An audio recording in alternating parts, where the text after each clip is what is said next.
Hi అందరికీ నమస్కారం.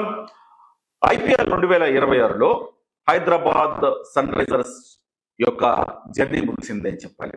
Play offs లో రాజస్థాన్ రాయల్స్ చేతిలో ఓటమి పాలైంది. ఒక రకంగా చెప్పాలంటే రాజస్థాన్ రాయల్స్ చేతిలో అనటం కంటే చిన్న కుర్రాడు 15 ఏళ్ల కుర్రాడు వైభవ్ సూర్యవంశీ చేతిలో సన్ రైజర్స్ హైదరాబాద్ ఓడిపోయింది అని చెప్పాలి. నిజం.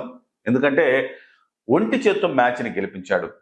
సో మొత్తంగా వాళ్ళు కొట్టిన పరుగులు 240 చిల్లరైతే ఈ పిల్లాడు ఒక్కడే 97 పరుగులు కొట్టాడు.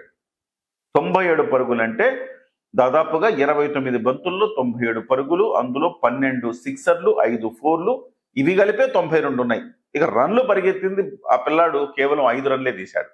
మిగతా అంతా కూడా వీరబాదుడే, చితక్కొట్టుడే అని చెప్పాలి. అద్భుతమైన బ్యాటింగ్. ప్రపంచంలో ద బెస్ట్ ఎవడైనా ఉన్నాడు అంటే ఇవాళ భారతదేశం నుంచి ఇవాళ ఐపీఎల్లో తన ప్రతిభను చూసిన తర్వాత అందరూ నోరెళ్లబడుతున్నారు. సో వైభవ్ సూర్యవంశీ ప్రపంచవ్యాప్తంగా మారుమోగిపోతుంది ఈ పేరు.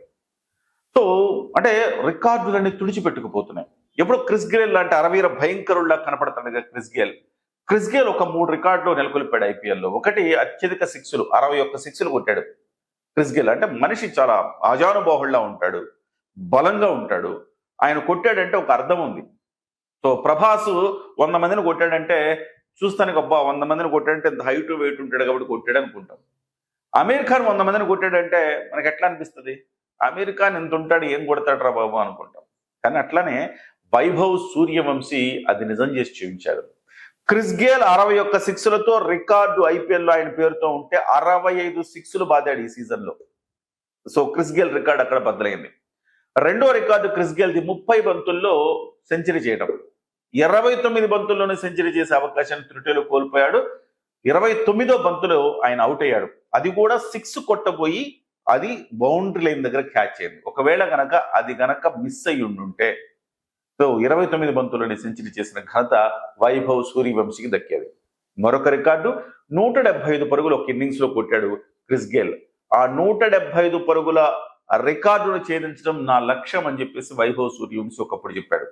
సో ఓవరాల్ గా చెప్తే కనుక ఈ అంతర్జాతీయ క్రికెట్ లో టెస్ట్ జట్టులు కాని జట్టుల మీద అంటే సైప్రస్ మీద ఎస్తోనియా ఆటగాడు 27 బంతుల్లో 100 పరుగులు సెంచరీ చేశాడట. అయితే అది పెద్ద లెక్కలోకి రాదు, ఎందుకంటే సైప్రస్, ఎస్తోనియా ఇలాంటివన్నీ కూడా పెద్దగా టెస్ట్ హోదా ఉన్న జట్లు కాదు కదా.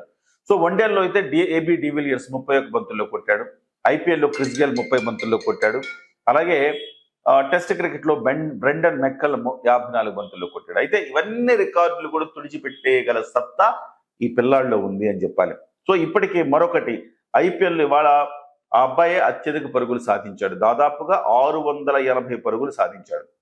680 పరుగులతోటి తను నెంబర్ 1 గా ఉన్నాడు ఇవాళ.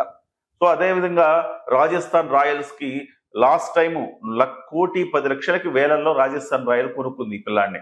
సో ఇవాళ రెడీగా ఉన్నాడు. అంతర్జాతీయ క్రికెట్ లో అరంగేట్రం చేసేదానికి రెడీగా ఉన్నాడు.